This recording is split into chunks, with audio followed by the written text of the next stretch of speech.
Thank you for joining us this morning. A couple of housekeeping items to review before we begin this session. First, bios for our presenters today are in the handout section of your control panel. We encourage you to read about our esteemed panelists. Second, please submit all your questions through the Q&A box in the control panel. We'll be monitoring questions during the presentation and have saved time to answer them at the end.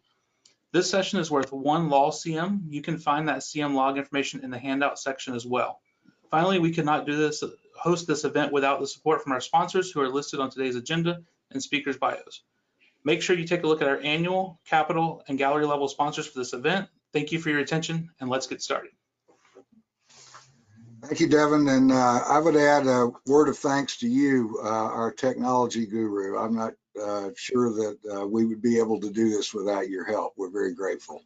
Good morning to you all. I am just really pleased to have the pleasure of moderating this panel this morning. We have literally decades of legislative experience available. We're going to learn from a lot of different perspectives. Janet and David, not to denigrate your past contributions, but we're really pleased to have some new perspectives in this panel this year from AARP Florida and from the League of Women Voters.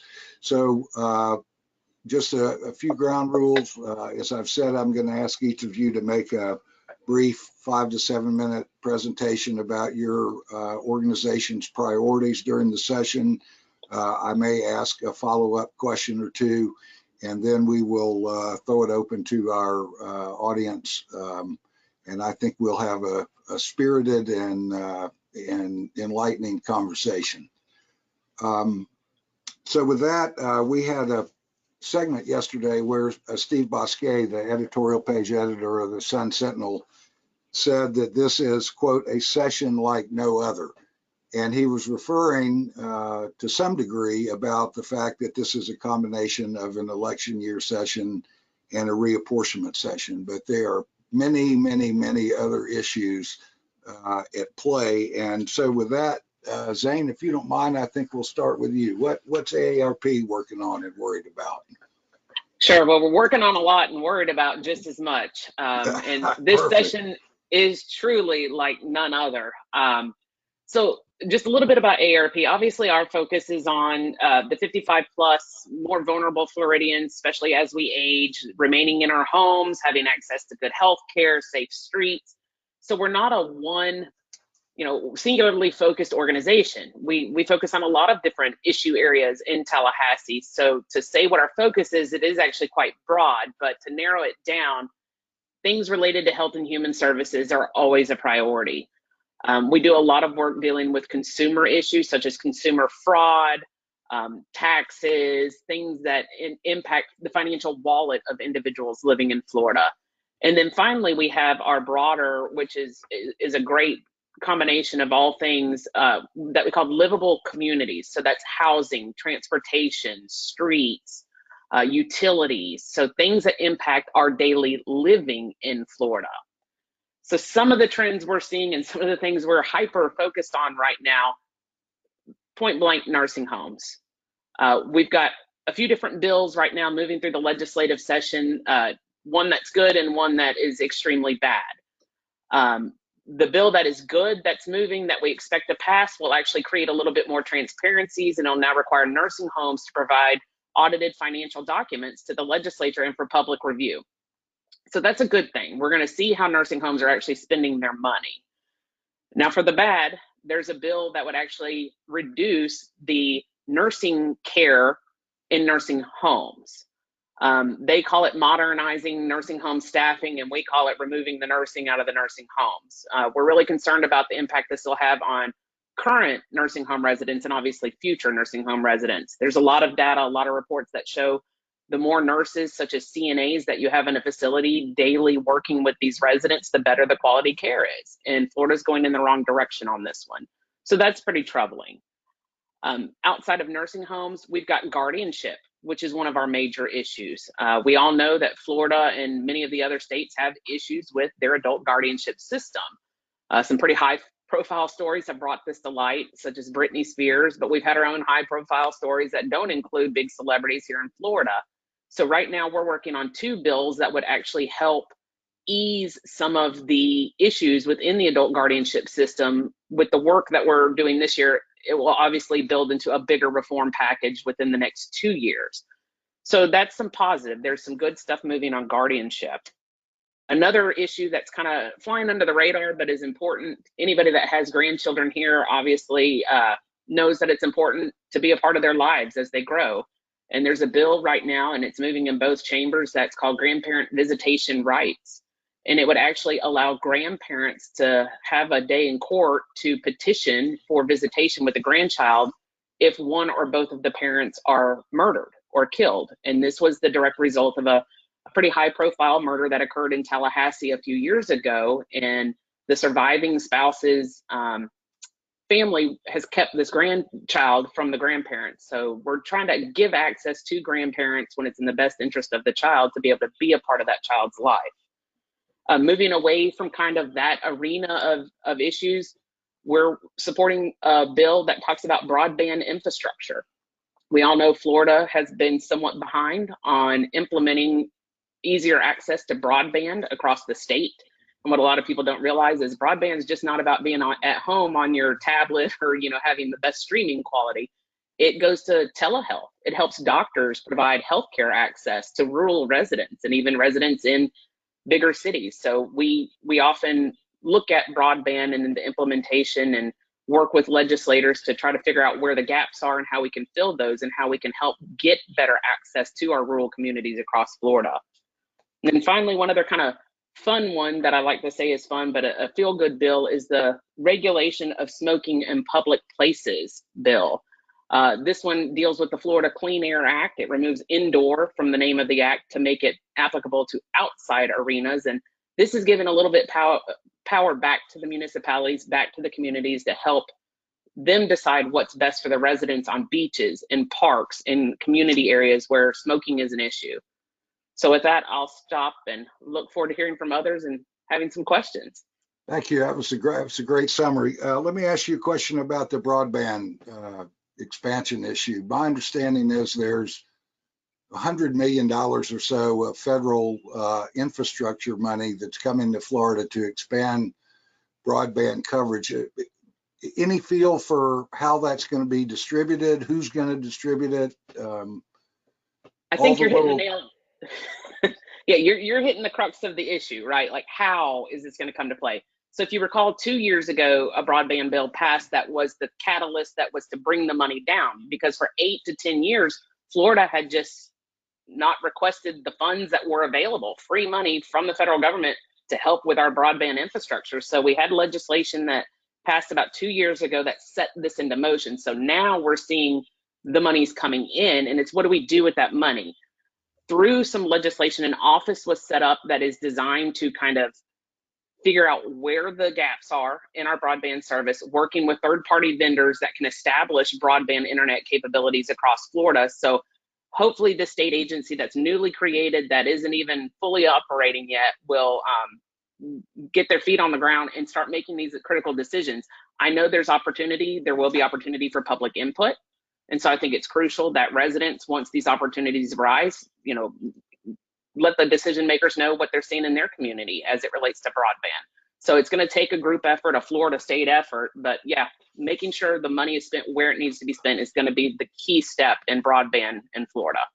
What is the name of the putative state agency that's handling this? I will have to. Is this the technology? Yeah, it's the technology one, but I will get that answer for the group shortly. All right, thank you. Sure. Great presentation. Cecile, welcome. We're so glad you joined us today. Thank you.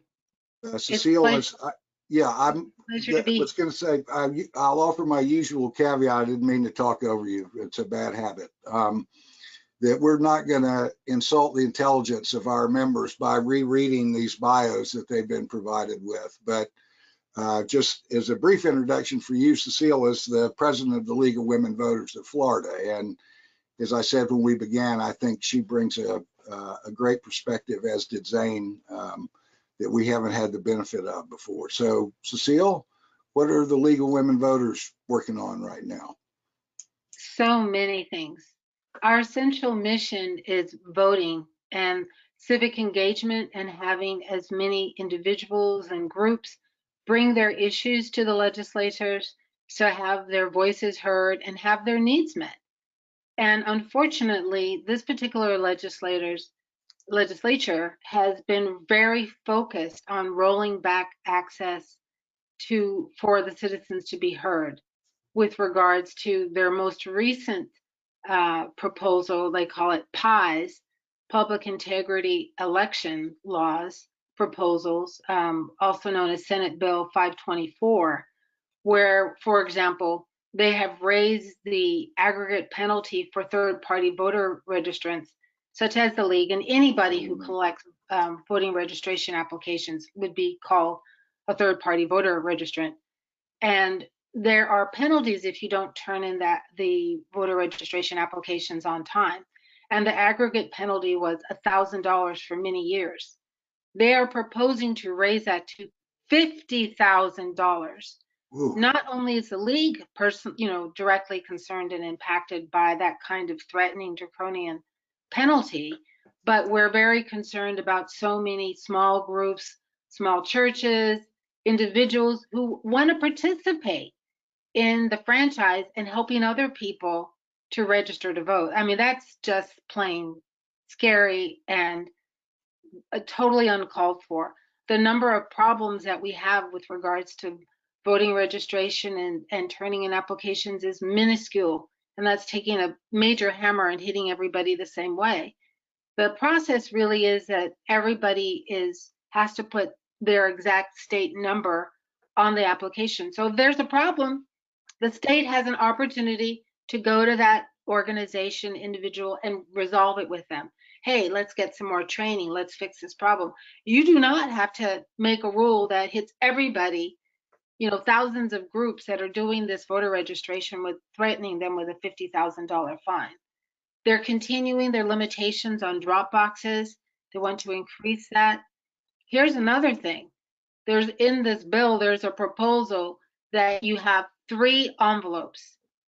Now, each of the envelopes, according to the proposal, you must put the secrecy envelope in this envelope, each one, and you must sign in the exact right place, either giving your state ID or driver's license or the last 4 of your social.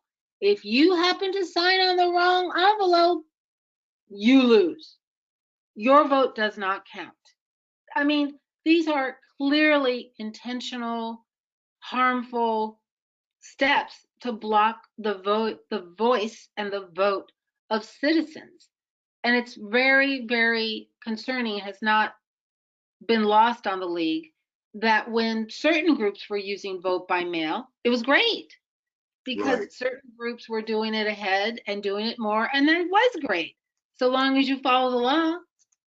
And once it got beyond the favored group, which generally at that time was white Republicans, and it was picked up because of COVID, people were being educated about vote by mail, and it became very popular, and many Black and brown communities utilized it. All of a sudden, there's problems. We have to keep limiting the access to the drop box and things of that nature. So this is a continuation of that we are steadfastly fighting against, testifying against, and bringing out to the public.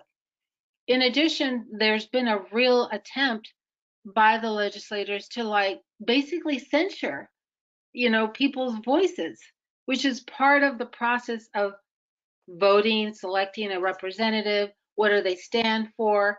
They're getting involved and they're telling the school boards, don't teach anything about Black history, for example, that's going to upset my white child. If you upset my white child, you could be sued. They're proposing very vague litigation such as that. Then there's another one they're proposing. They're saying, don't talk about gay in the schools. When we know for many young people, they are exploring their sexual identity. They're exploring a lot of things, and they need to feel safe, and they need to feel that they're okay. And shutting down these opportunities for the youth to be supported. I mean, there's been well-established many self-harm and suicide. So it's not just the vote, which is so important. It's all the things that lead to voting, discussion. We saw before HB1, which the governor touted as, civil disobedience. If you march in the streets, you could be arrested, even though you're peaceful, but somebody 2 miles away is doing something. The police could say, they're all bad. And you're mandatory, you have to spend the night in jail. All of these things are stopping the voice and the ability to discuss and things that we hold dear. It's sometimes when I think about the direction Florida is going, I almost wonder, have we been airlifted and placed in other more authoritarian regimes? These are the kinds of things that you hear about from other countries, that people are going to be arrested for upsetting people or saying something.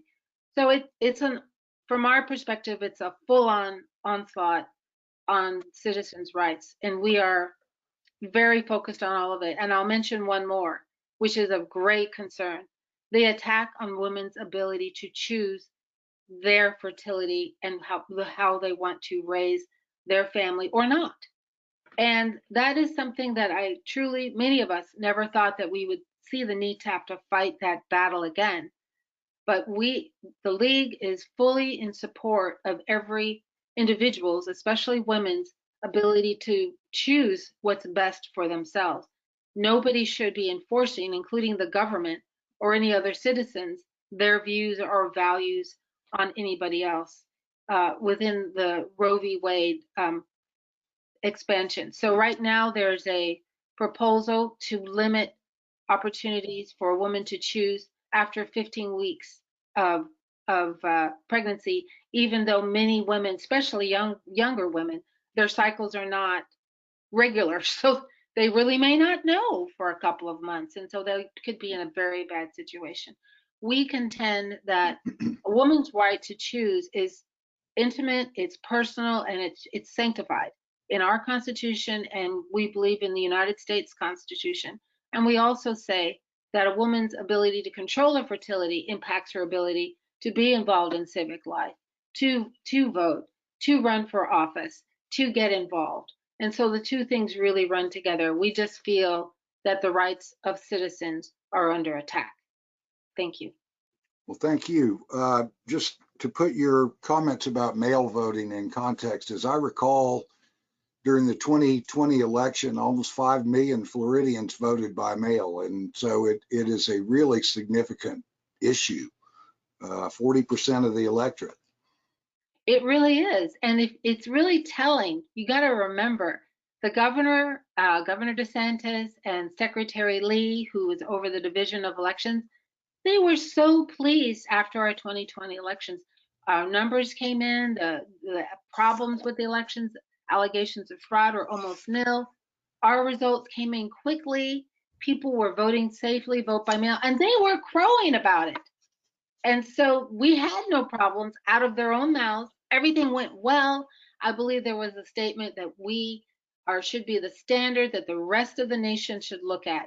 So it's very concerning and upsetting to have these proposals to spend up to $52 million for secret police to monitor our elections and ask for 3 or 4 envelopes to put your mail in. And these things are not needed. They said so themselves. Well, you anticipated my softball question, which was going to be about the election police. So maybe we'll get back to that. Thank you. Janet, you ready for the election police? No, but I will say, following Cecile, sort of the environmental conservation world, while always challenging, is not quite as dire this particular session. I think I'm going to spend a lot of time talking about, one of our priorities at the Nature Conservancy, which is, increasing the profile of climate policy in Florida, both adaptation and mitigation. And the legislature and DEP and many local governments have made significant progress in addressing issues related to sea level rise and flooding.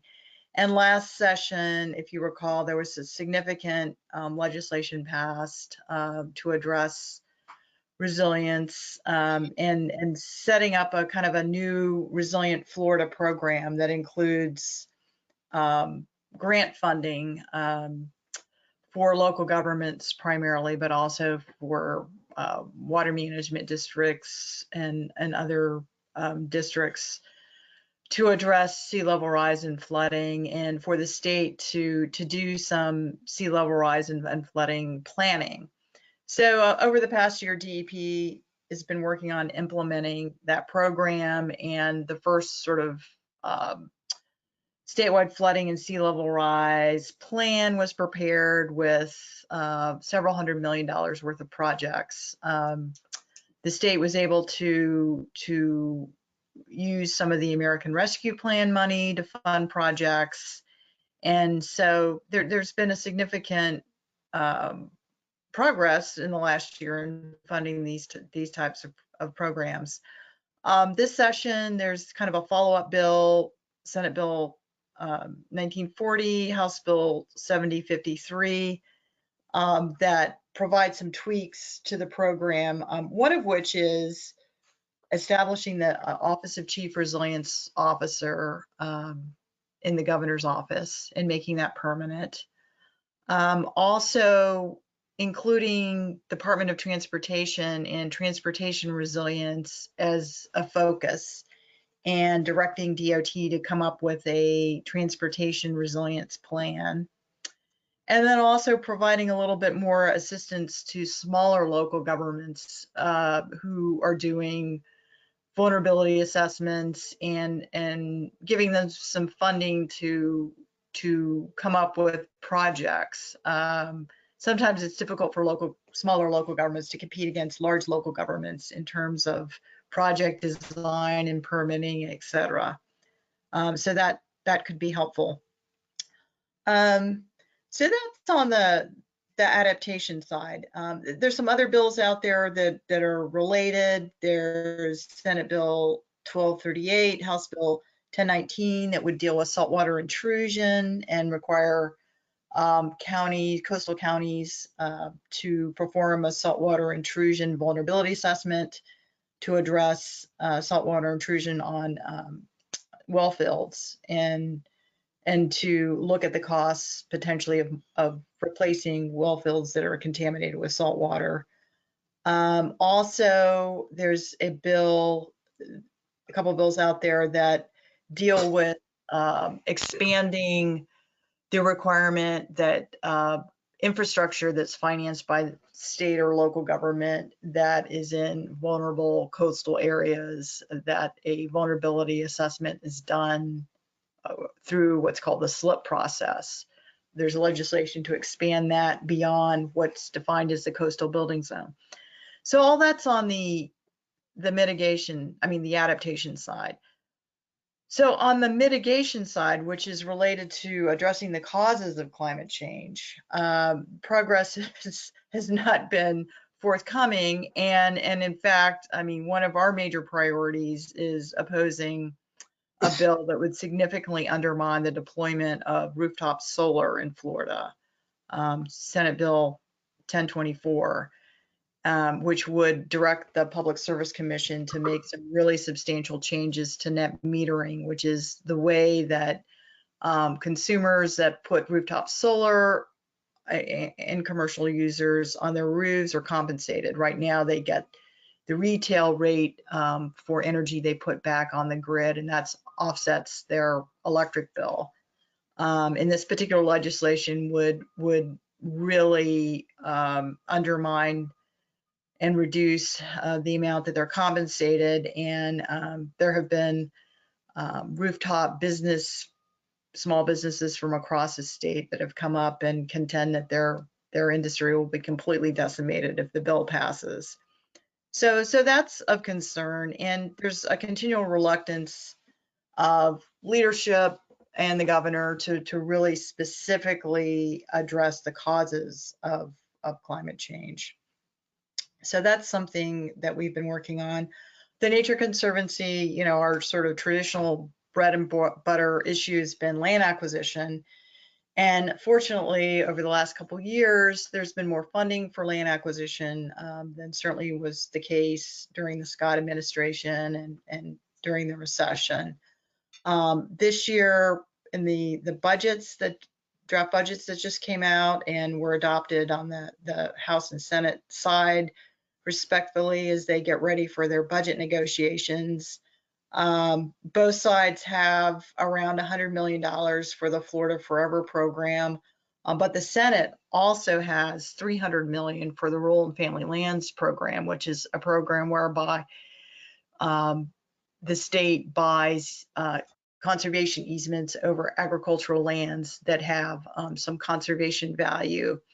And this particular issue is getting wrapped up into a surprise bill that I think none of us really saw coming, which is Senate Bill 2508, which is a conforming bill that addresses Everglades restoration and the Rural and Family Lands program. The Everglades portion is the really the most controversial half of it, and it would presumably change some of the priorities of Everglades spending to de-emphasize funding of the reservoir in the Everglades agricultural area. The legislation is being promoted by the Senate President, Wilton Simpson. The governor has come out strongly against it. So there's going to be a fight over how that is resolved. But anyway, the Rural and Family Lands program and sort of increasing funding for that would be helpful in implementing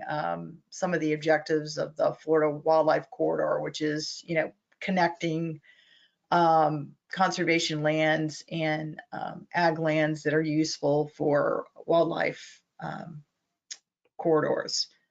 So we'll see how that plays out. And then the final issue I'll mention is water quality is, you know, continues to be a huge issue in Florida. The budgets of the governor, the Senate and the House all are very generous in terms of funding septic to sewer conversion and addressing some of the science of blue-green algae, red tide, that sort of thing.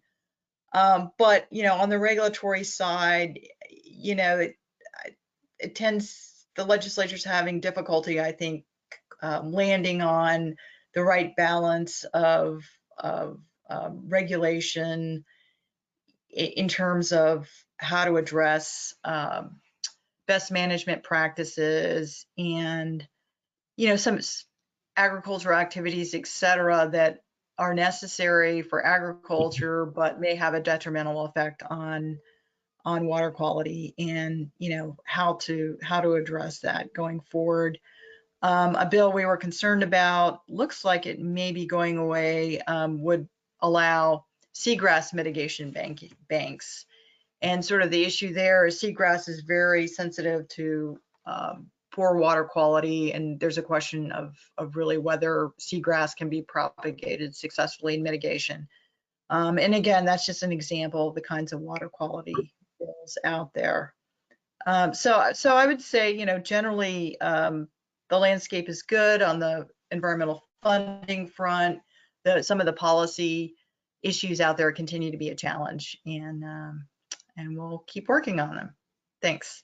I'm sure you will. That was a great presentation. Unfortunately, you preempted all of my questions with covering the issues, but I did want to follow up on a couple of things. You mentioned a sea level rise plan and a Department of Transportation resiliency plan.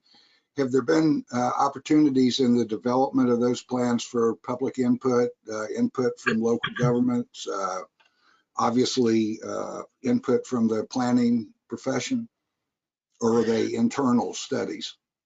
Well, starting with the DOT piece, DOT, I mean, I know from some of their planning efforts, the Florida Transportation Plan, they have a resilience, you know, kind of subcommittee.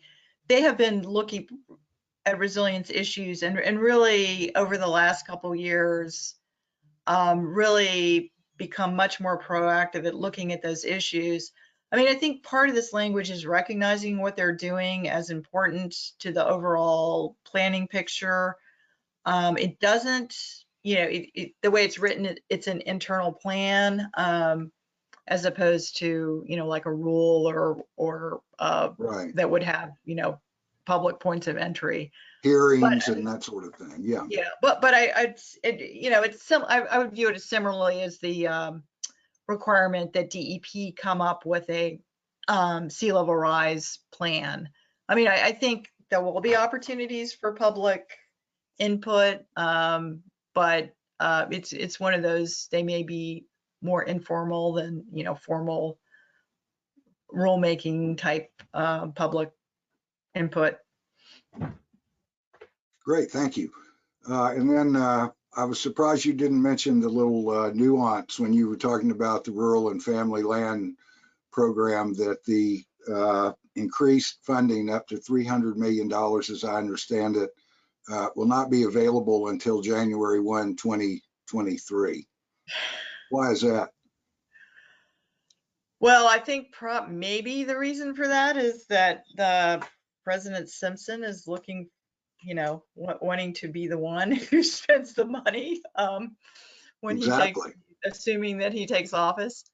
And there are other pieces of that bill that are really major policy changes that I haven't mentioned. One is it would allow for fee acquisition in addition to conservation easements. So that would be a game changer. And it also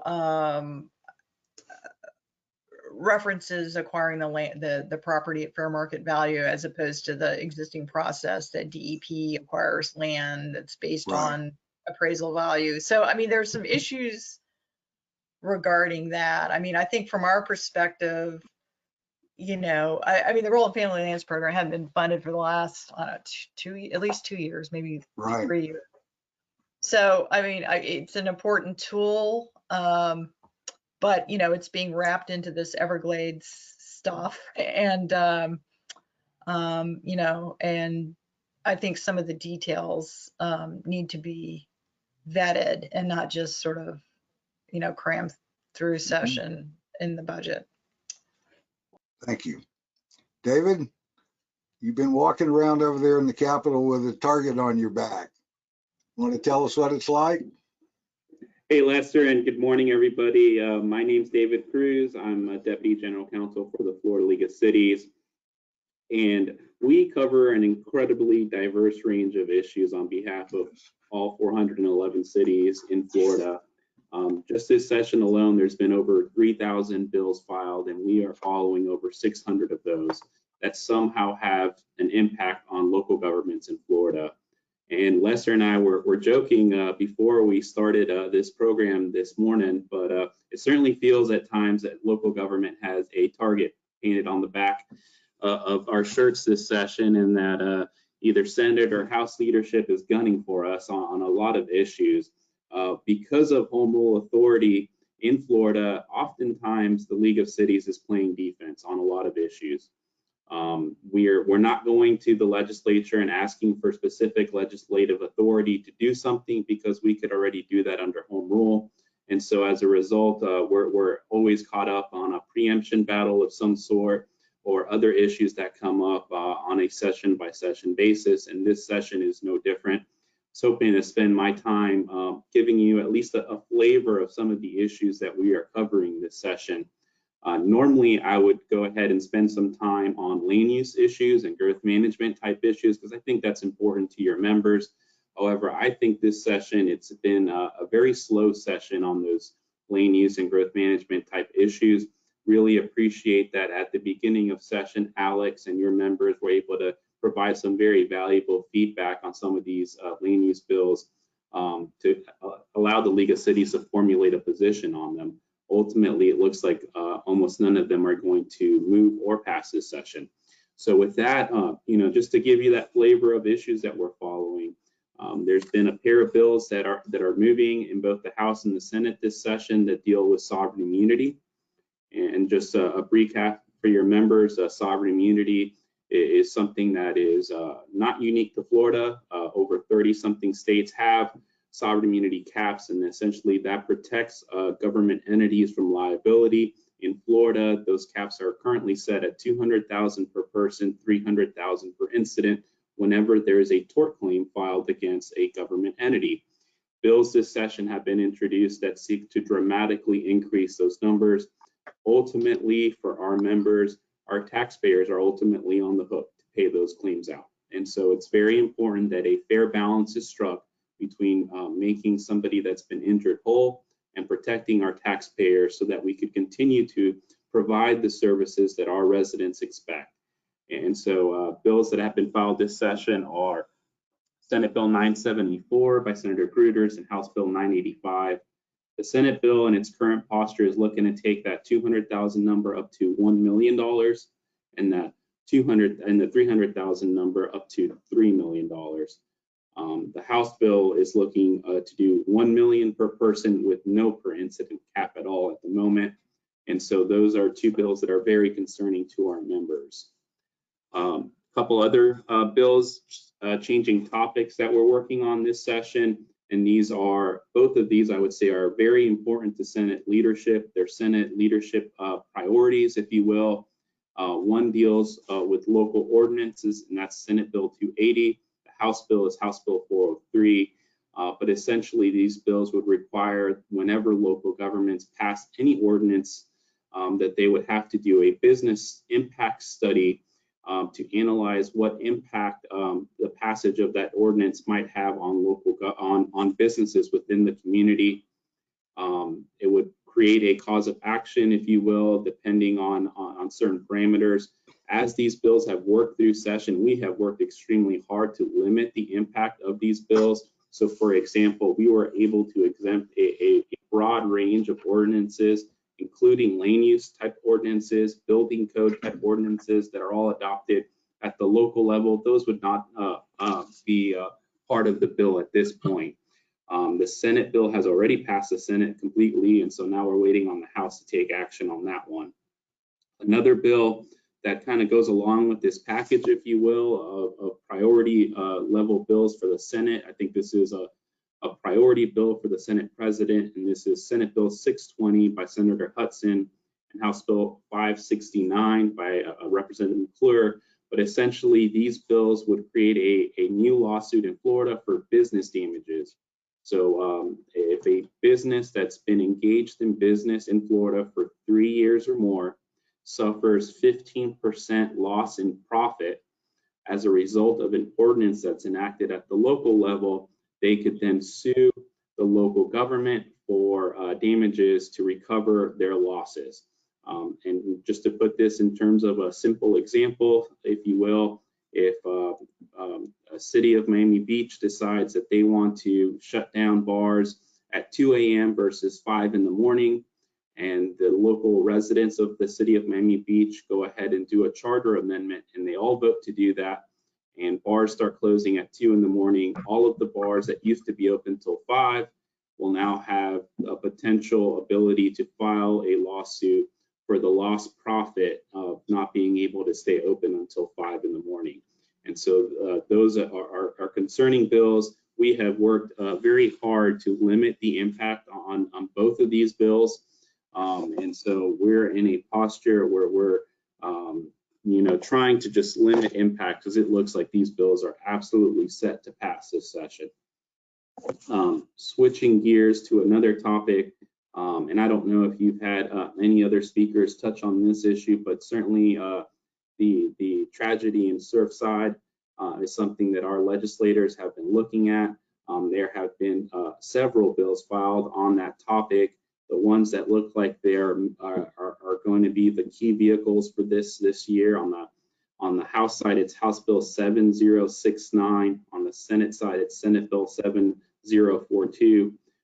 They would enact some statewide level recertification requirements for buildings of 3 stories or higher, depending if they're coastal buildings or not. It would require certain inspections are done within either 25 years after the building is built or 30 years after the building is built.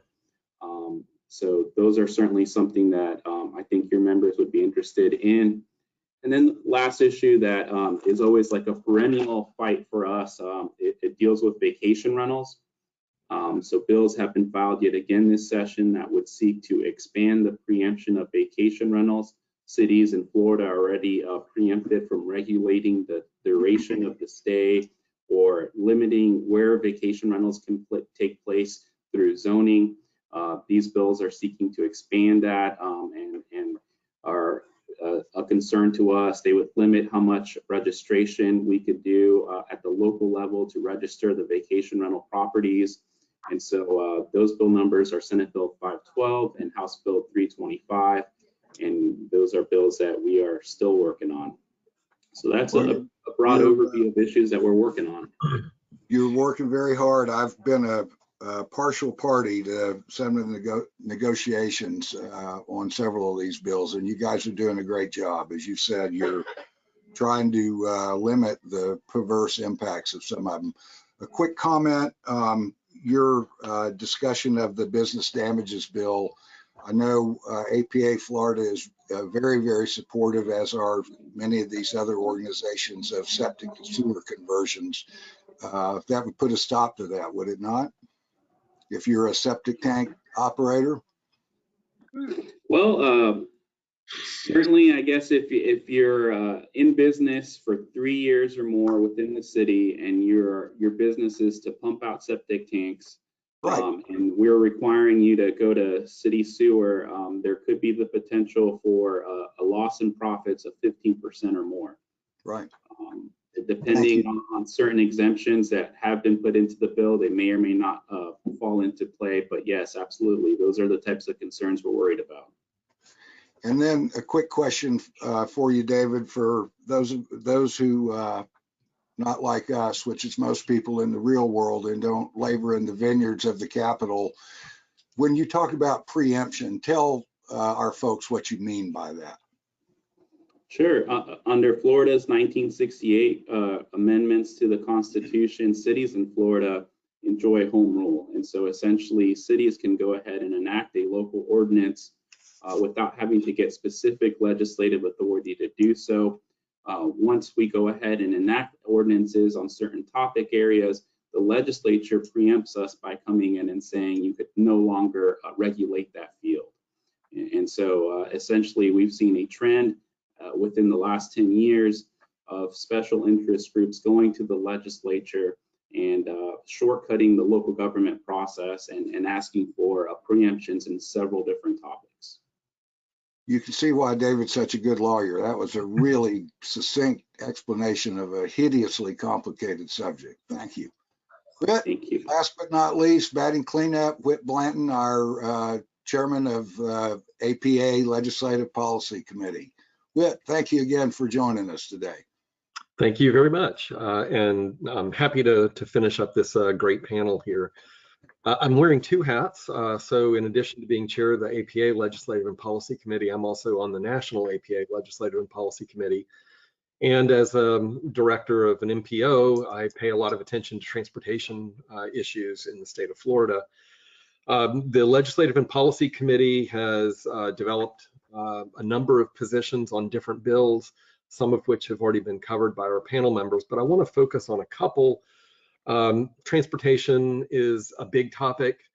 You know, we're all looking forward to the bipartisan infrastructure law delivering, you know, millions and millions of dollars in transportation projects in the state of Florida. It's not happening quite as quickly as we would like. We're under a continuing resolution. There is a lack of guidance so far on some of that. But one thing that we know that's happening at the federal level is that there's an emphasis on equity, resilience, things like that. And here in the state of Florida, we've got the legislature and the governor to come around on resilience issues from where they were several years ago, but equity is certainly under attack. And there's House Bill 7, there's House Bill 57, Senate Bill 242, Senate Bill 148, and they're all identified as things like racial and sexual discrimination and individual freedom, and who can argue about that? But essentially, if you read these bills and look at them, they have a real chilling effect about our ability to be honest with our communities, with our partners, about the historical impacts of transportation and land development decisions that have been made decades ago and how we need to remediate those. So we're kind of in a conundrum here. If we want to go after these competitive federal funds, we're going to have to show and demonstrate how they can address inequities and remediate some of those challenges that have faced communities of color and marginalized communities for years. At the same time, we may be facing a situation where we can't really talk about that in the state of Florida. So I have some real concerns about that. And we are continuing to monitor that and see what ultimately will happen there. In addition, we are looking at bills like Senate Bill 398 and House Bill 157, a transportation bill that is kind of an all-encompassing transportation bill, but one of the onerous aspects of it is that it caps no more than 25% of annual transportation trust fund revenues on public transportation. And in the state of Florida, public transportation is defined as not just buses and rail, but it includes airports, regional transportation authorities, seaports, things like that. And while we've only gotten kind of close to that one year, 2019, there was about 20% spent on that. The state is beginning to pivot a little bit. Florida DOT is developing a statewide passenger rail policy. It is looking at flexibility in the strategic intermodal system to free up some of those revenues to be used for transit. And we applaud those efforts. While this bill does exclude matching grants to the federal government, I worry that in a few years, if we're able to continue that pivot, that we will be facing a legislatively mandated cap on spending. And there is a legislatively mandated limit of a minimum of 15%, but why impose a cap if we've never gotten there? So I asked that question of the Senate sponsor, and he said it came from Florida DOT. Then I met with Florida DOT last week, and they said, no, it didn't come from us, it came from the road builders. So it just gives me a real uncomfortable feeling about that. Another bill that or a couple of bills we've been looking at for years are violations against vulnerable road users and traffic offenses. It's no surprise to the audience and our partners that Florida has a problem with safety. We kill and injure a disproportionate number of bicyclists, pedestrians, motorcyclists, and even car drivers in this state. And we've had any number of bills in the past few years that purport to be about transportation safety while limiting the safety measures in our toolbox. Well, this year, we've got bills that have again been filed to raise the damages, raise the fines, and have other punitive measures of people who cause those injuries and leave the scene of accidents and things like that. And those bills never move in the legislature. They get assigned to committees and they never get heard. And we feel like we really need to start getting serious about our transportation safety issues. Mm-hmm. To that end, there is a bill that has been moving in the Senate, but not in the House. Senate Bill 410 would enable cameras and speed management in school safety zones. It's been filed by Senator Rodriguez and by Representative Duran in the House. This would really be an opt-in. It would basically enable school districts to allow for speed cameras and ticketing of offenses of anybody speeding within a school zone. Sounds like a pretty good measure, but unfortunately it's not moving in the House. Speeding is one of the leading causes of our fatalities and injuries on our roadways.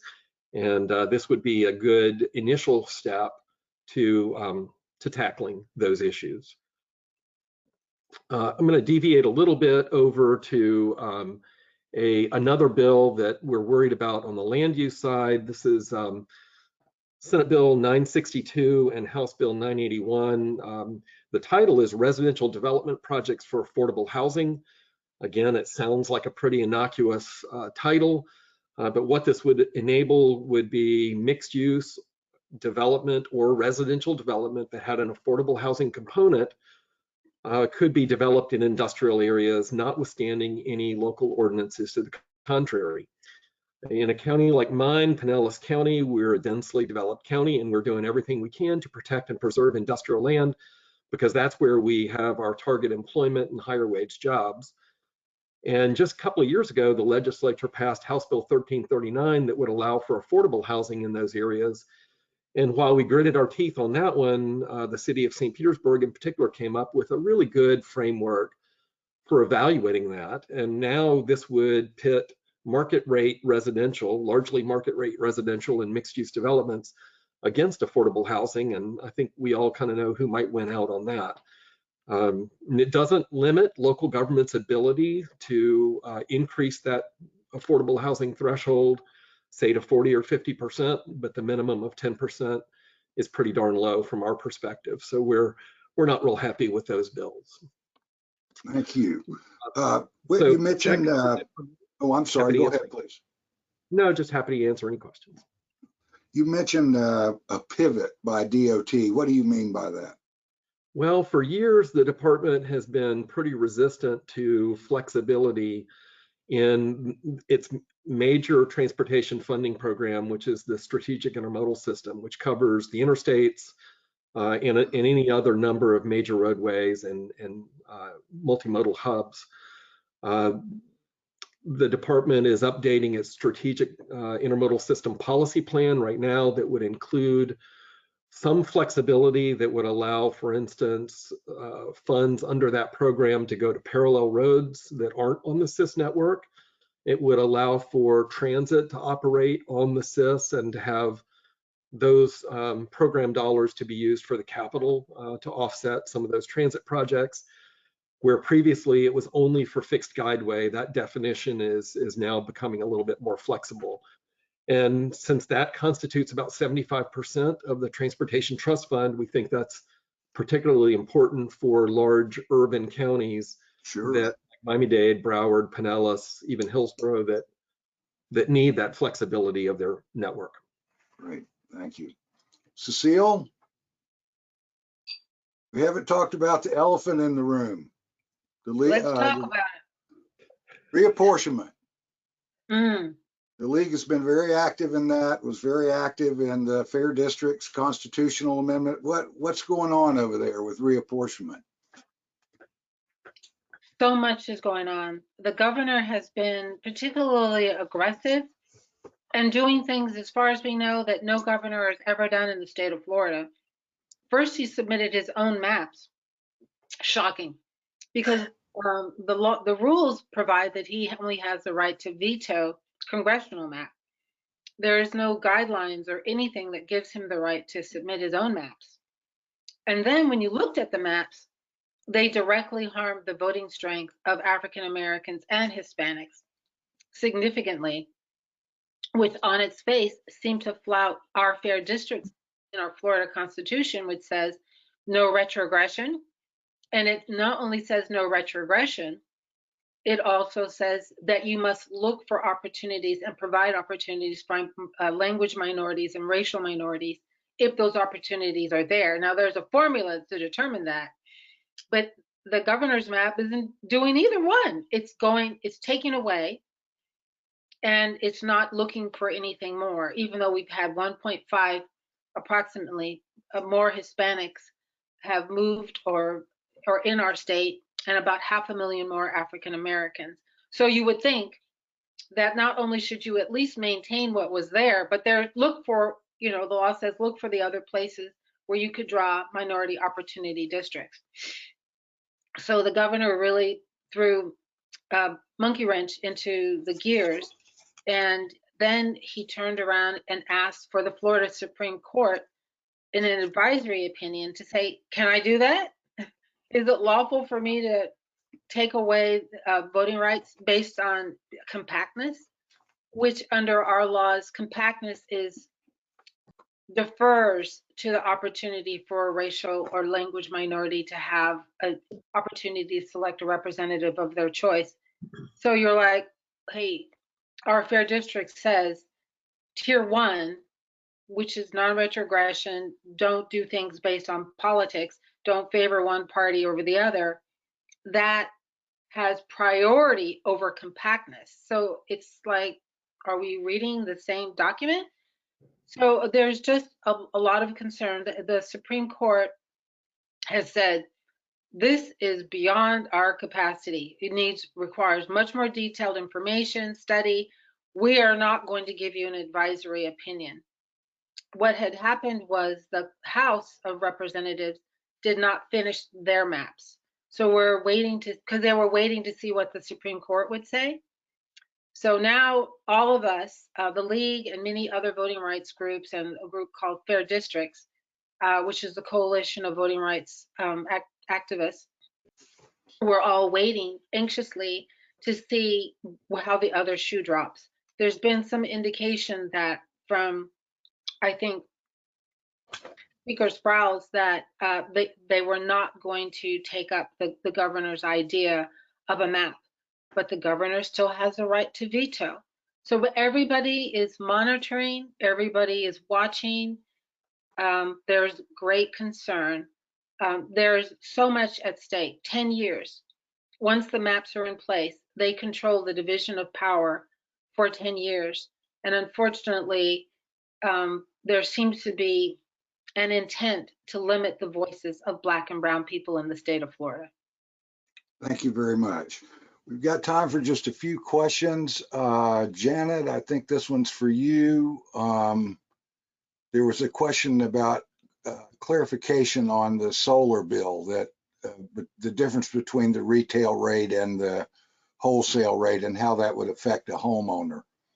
Yeah, I mean, basically, the way most of the rooftop solar works for homeowners is, typically they'll enter a financing agreement associated with installing the solar, where the payback period is, just say 20 years, something around those lines. So the payback period, of course, is based on receiving the retail rate credit. And when you limit that, you're extending the payback time and potentially making the financing of solar infeasible for many homeowners. The sort of metric that's sought by the utilities that are behind the bill is that they're basically paying for the avoided cost of providing the power, which is closer to the wholesale rate. Mm-hmm. So anyway, I mean, in my mind, this would take, well, first of all, the net metering policy is one of the very few renewable energy policies in the state. And I would, if this passes, I see it as setting Florida back about 10 years in terms of solar deployment. And we're already, 10 or 20 years behind many other states. So it would really be devastating. Thank you. That's a great answer. Whit, the question is, on the safety side, have you seen any interest in addressing vehicles that drive under or around gates at railroad crossings? With the changing characteristics of rail in the state, we need to figure out the best way to change driver pedestrian behavior to save lives.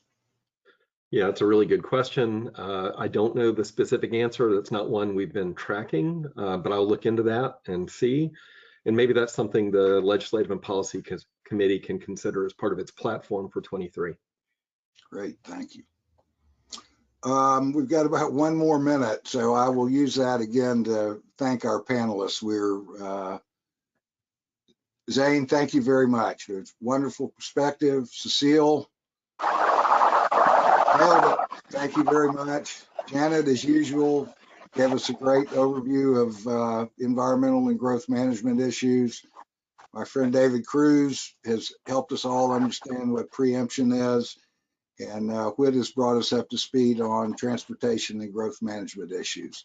So thank you all very much, and thank all of those who participated in our session this morning. Thank you again. Thank you. I've been taking I've been Thank taking you. notes of what everybody else was talking about. It was very helpful to me. Thank you. Oh, Yeah. good. Wonderful. Thank you. It's a great compliment. Thank you, Alvin.